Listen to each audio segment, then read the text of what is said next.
مرتے وقت انسان سب کچھ بھول جاتا ہے لیکن ان تین لوگوں کو نہیں بھولتا۔ نبی کریم صلی اللہ علیہ وسلم نے فرمایا، جب انسان کی روح نکل رہی ہوتی ہے تو وہ شخص ان تین لوگوں کو بہت یاد کرتا ہے۔ وہ تین لوگ یہ ہیں: بسم اللہ الرحمن الرحیم، السلام علیکم۔ اللہ تعالیٰ نے قرآن مجید میں موت کو اجل سے تعبیر کیا ہے۔ اجل کے معنی ہے کسی چیز کا مقرر وقت جو کسی قیمت پر نہ ٹلے۔ موت ایک ایسی حقیقت ہے کہ جس سے انکار کسی کے لیے بھی ممکن نہیں ہے۔ ہر ایک جانتا ہے کہ ایک دن اس کی دنیا میں زندگی کا تسلسل یقیناً ختم ہو کر رہے گا، اور جب اس کی موت کا وقت آئے گا تو دنیا کی کوئی طاقت اور اعلیٰ سے اعلیٰ سیاسی اور سائنسی اسباب وسائل اس کو موت سے نہ بچا سکے گا۔ قرآن مجید کی سینکڑوں آیتوں میں موت، حشر اور جنت و دوزخ کی تفصیلات کا ذکر کیا گیا ہے۔ لوگوں کو اس اٹل حقیقت کے لیے تیار رہنے کا حکم فرمایا گیا ہے۔ چند آیات مبارکہ کا ترجمہ ملاحظہ فرمائیں۔ ہر جان موت کا مزہ چکھنے والی ہے، اور تمہارے اجر پورے کے پورے تو قیامت کے دن ہی دیے جائیں گے۔ بس جو کوئی دوزخ سے بچا لیا گیا اور جنت میں داخل کر دیا گیا، یقیناً کامیاب ہو گیا، اور دنیا کی زندگی دھوکے کے سوا کچھ بھی نہیں۔ ایک اور جگہ ارشاد ربانی ہے، ترجمہ: اور کوئی شخص یہ نہیں جانتا کہ کل وہ کیا کمائے گا، اور نہ ہی کوئی شخص یہ جانتا ہے کہ وہ کس سرزمین پر مرے گا۔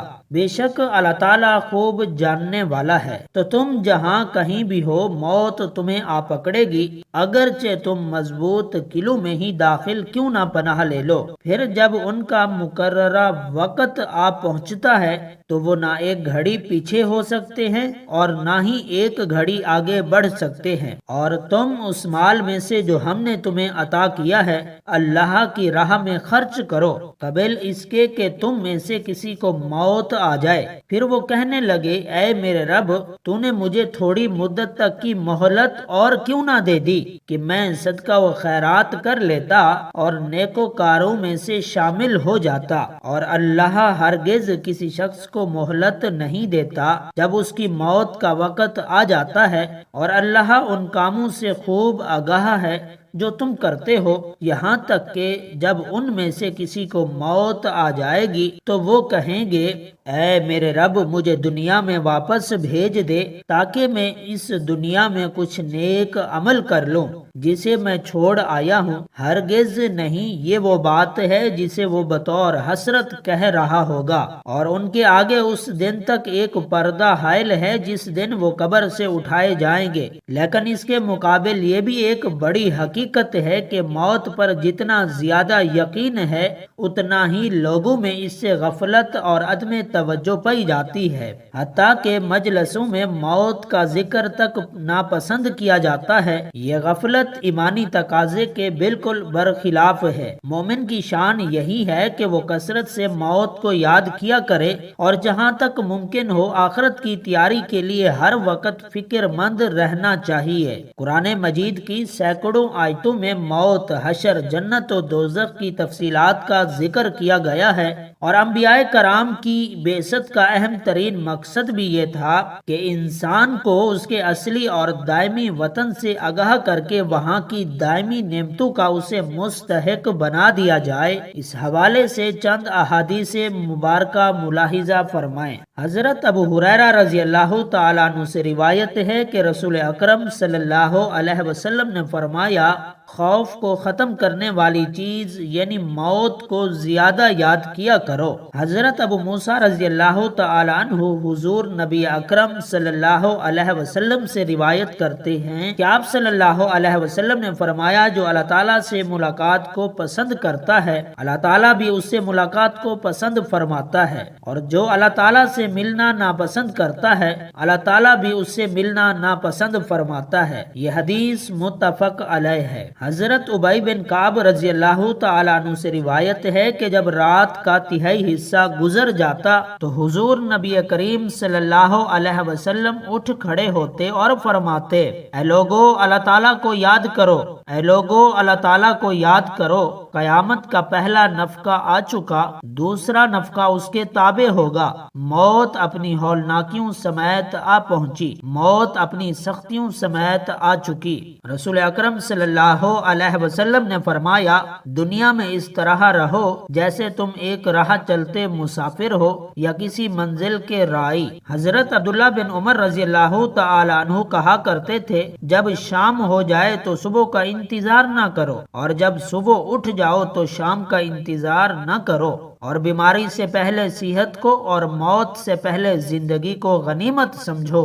یعنی دنیا کے عیش و عشرت میں کھو کر آخرت کو بھول جاؤ گے تو موت کے وقت پچھتاؤ گے کہ کاش میں نے آخرت کے لیے کوئی زیادہ راہ جمع کیا ہوتا۔ اسی طرح بیماری کے عالم میں انسان انتہائی چاہت و خواہش کے باوجود بہت سے کام نہیں کر سکتا، تو عالم صحت میں جب انسان کی ساری توانائیاں عروج پر ہوتی ہیں، وہ اعمال خیر کیوں بجا نہیں لاتا کہ بعد میں آپ کو افسوس نہ کرنا پڑے۔ اسی لیے کہا گیا، دنیا آخرت کی کھیتی ہے، یعنی دنیا میں ایمان و عمل کی جو بھی فصل کاشت کرو گے آخرت میں اسی کا پھل ملے گا۔ ایک عورت نے حضرت عائشہ رضی اللہ تعالی عنہ سے اپنے دل کی سختی کی شکایت کی تو آپ رضی اللہ عنہ نے نصیحت فرمائی کہ تم موت کو کثرت سے یاد کیا کرو، تمہارا دل نرم ہو جائے گا۔ حضرت علی بن طالب رضی اللہ عنہ فرماتے ہیں کہ قبر عمل کا صندوق ہے اور موت کے بعد اس کی خبر ملے گی۔ حضرت عمر بن عبدالعزیز کا معمول تھا کہ وہ علماء کو جمع فرما کر موت، قیامت، آخرت کا مذاکرہ کیا کرتے تھے۔ ان تذکروں کو سن کر سب ایسے پھوٹ پھوٹ کر روتے تھے گویا کہ اس کے سامنے کوئی جنازہ رکھا ہوا ہو۔ موت کو یاد کرنے کے بڑے فوائد ہیں۔ علامہ سیوطی رحمۃ اللہ علیہ لکھتے ہیں کہ بعض علماء سے منقول ہے کہ جو شخص موت کو کثرت سے یاد کرے اس کو اللہ تبارک و تعالی 3 باتوں کی توفیق مرحمت فرماتا ہے۔ نمبر 1، اگر اس سے کوئی گناہ ہو جائے تو وہ جلد از جلد توبہ کر کے گناہ معاف کرانے کی کوشش کرتا ہے کہ کہیں توبہ کے بعد موت نہ آ جائے۔ نمبر 2، موت کو یاد کرنے والا حرص میں مبتلا نہیں ہوتا بلکہ جو کچھ بھی اسے میسر ہوتا ہے اس پر راضی رہتا ہے، اور قناعت اسے طبی سکون اور دلی راحت عطا کرتی ہے، اور یہ سوچتا ہے کہ تھوڑی بہت زندگی ہے، جس طرح بھی گزر جائے گزار لیں گے، زیادہ فکر کرنے سے کوئی فائدہ نہیں۔ موت کو استحضار رکھنے والا شخص جب عبادت کرتا ہے تو پوری دل جمی کے ساتھ عبادت کرتا ہے۔ اس کی بھی 2 وجوہات ہوتی ہیں۔ پہلی یہ کہ اسے خطرہ رہتا ہے کہ پتہ نہیں آئندہ اسے عبادت کا موقع ملے گا یا نہیں، لہٰذا ابھی اسے جتنا اچھا بنا لیں غنیمت ہی غنیمت ہے۔ دوسرا یہ کہ آخرت کی یاد کی وجہ سے اسے عبادت پر ملنے والی عظیم اخروی بدلے کا کامل یقین ہوتا ہے، جس کی بنا پر اسے عبادت میں وہ کیف و سرور نصیب ہوتا ہے جو الفاظ میں نہیں بیان کیا جا سکتا۔ ایک عربی شاعر کہتا ہے، میرے دوست دنیا کے آرام اور راز سے دھوکے میں مت پڑنا، اس لیے کہ عمر ختم ہو جائے گی اور عیش جاتی رہے گی۔ جب تم کسی جنازے کو اٹھا کر قبرستان لے جاؤ تو یہ یقین کر لینا کہ اس کے بعد تمہیں بھی ایسے ہی اٹھا کر لے جایا جائے گا۔ الغرض قرآن و حدیث میں موت اور مابعد الموت کے احوال، میدان محشر، میزان عدل کا بیان، جزا و سزا کا نفاذ، جنت اور جہنم کے احوال تفصیل کے ساتھ بیان فرمائے گئے ہیں۔ ناظرین، مرنے کے بعد انسان قبر میں کیسے اور کتنے دن بعد ختم ہوتا ہے؟ سائنس کی نظر میں تدفین کے 1 دن بعد یعنی ٹھیک 24 گھنٹے بعد انسان کی آنتوں میں سے ایسے کیڑوں کا گروہ سرگرم عمل ہو جاتا ہے جو مردے کے پخانے کے راستے سے نکلنا شروع ہو جاتا ہے، ساتھ میں ناقابل برداشت بدبو پھیلانا شروع کر دیتا ہے، جو کہ دراصل اپنے ہم ہمیشہ کیڑوں کو خبر دیتے ہیں۔ یہ اعلان ہوتے ہی بچھو اور تمام کیڑے مکوڑے انسان کے جسم کی طرف حرکت کرنا شروع کر دیتے ہیں اور انسان کا گوشت کھانا شروع کر دیتے ہیں۔ تدفین کے 3 دن بعد سب سے پہلے ناک کی حالت تبدیل ہونا شروع ہو جاتی ہے، 6 دن بعد ناخن گرنا شروع ہو جاتے ہیں، 9 دن کے بعد بال گرنا شروع ہو جاتے ہیں۔ انسان کے جسم پر کوئی بال نہیں رہتا اور پیٹ پھولنا شروع ہو جاتا ہے۔ 17 دن بعد پیٹ پھٹ جاتا ہے اور دیگر اجزاء باہر آنا شروع ہو جاتے ہیں۔ 60 دن بعد مردے کے جسم سے سارا گوشت ختم ہو جاتا ہے۔ انسان کے جسم پر گوشت کا ایک ٹکڑا بھی باقی نہیں رہتا۔ 90 دن بعد تمام ہڈیاں ایک دوسرے سے جدا ہونا شروع ہو جاتی ہیں۔ 1 سال بعد تمام ہڈیاں بوسیدہ ہو جاتی ہیں اور بالآخر انسان کا وجود ختم ہو جاتا ہے۔ عام طور پر یہ تصور کیا جاتا ہے کہ زندگی کے آخری لمحات میں ایک ایسی جنگ چل رہی ہوتی ہے۔ انتقال کرنے والے شخص کا چہرہ دیکھنے پر لگتا ہے جیسے وہ سو رہا ہو۔ چہرے پر بہت عام تاثرات ہوتے ہیں۔ ایسے لگتا ہے کہ موت کا عمل آخری سانس لینے سے 1 ہفتہ قبل شروع ہو جاتا ہے۔ اس دوران صحت متاثر ہونے لگتی ہے، جسم کمزور پڑنے لگ جاتا ہے، چلنے میں دشواری پیش آنے لگتی ہے اور غنودگی طاری رہتی ہے۔ آخری لمحات میں کھانا پینا بامشکل ہونے لگتا ہے اور کسی شخص میں طاقت نہیں کہ خدا کے حکم کے بغیر مر جائے۔ اس نے موت کا وقت مقرر کر رکھا ہے اور جو شخص دنیا میں اپنے اعمال کا بدلہ چاہے اس کا ہم یہیں بدلہ دے دیں گے، اور جو آخرت میں طالب ثواب ہو اس کو وہاں اجر عطا کریں گے، اور ہم شکر گزاروں کو عنقریب بہت اچھا صلہ دیں گے۔ مرتے وقت انسان کے دل و دماغ سے ہر چیز نکل جاتی ہے، سب کچھ بھول جاتا ہے، اپنا مال و دولت، عزیز و اقارب، رشتہ دار، سب کچھ بھول جاتا ہے،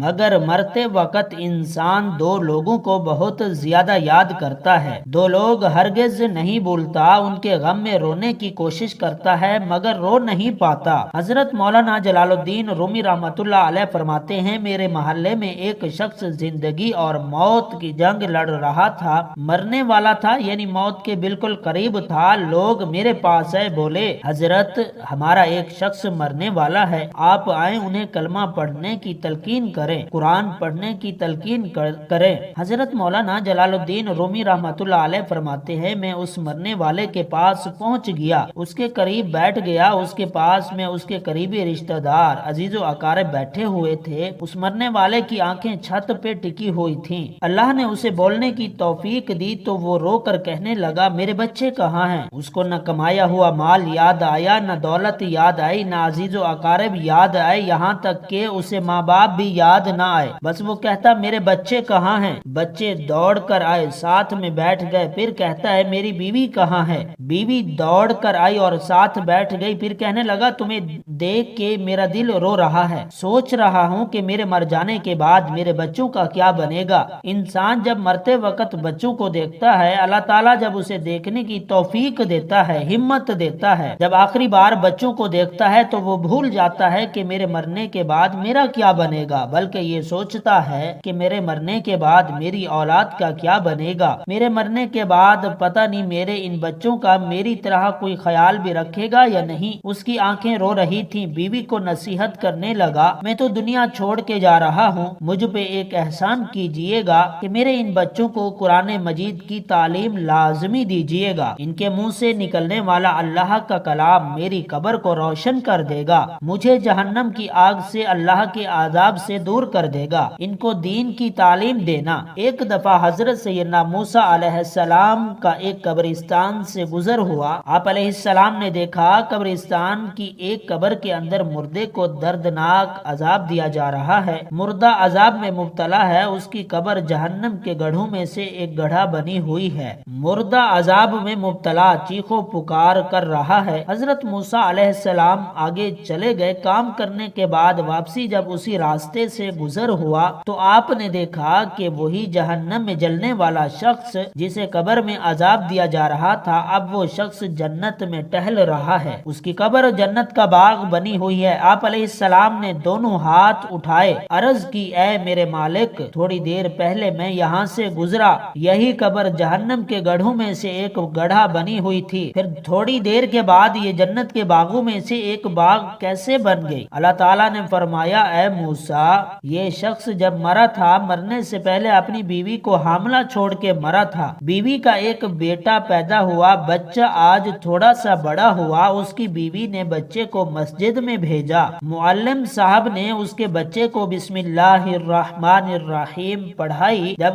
اس کے بچے نے بسم اللہ پڑھی تو موسیٰ مجھے حیا آئی، کسی کا بچہ میرا نام لے اور میں اپنا نام لینے والے کے باپ کو جہنم میں ڈال دوں، یہ میری رحمت گوارا نہیں کرتی۔ اس لیے ہمیں چاہیے کہ اپنے بچوں کو قرآن مجید کی تعلیم دے۔ اگر تم چاہتے ہو کہ تمہاری قبریں روشن ہوں، عذاب تمہارے قریب بالکل نہ آئے، تو اپنے بچوں کو قرآن مجید کی تعلیم دینا۔ دنیا میں اپنے آپ کو طاقتور سمجھنے والا، دنیا پر حکومت کرنے والا، قبر میں آتے ہی اس کی حیثیت صرف مٹی کی ہی رہ جاتی ہے۔ لہٰذا انسان کو اپنی ابدی اور ہمیشہ کی زندگی کو خوبصورت اور پرسکون بنانے کے لیے ہر لمحہ فکر کرنی چاہیے، اللہ کو یاد کرنا چاہیے، ہر نیک عمل اور عبادت میں اخلاص پیدا کرنا چاہیے اور خاتمہ بالخیر کی دعا کرنی چاہیے۔ انسانی جسم دائمی نہیں ہے، یہ زمین پر ایک مدت سے زیادہ نہیں رہ سکتا۔ عام طور پر جسم زمین پر کئی رنگ بدلتا ہے، بچپن سے جوانی اور جوانی سے بڑھاپا۔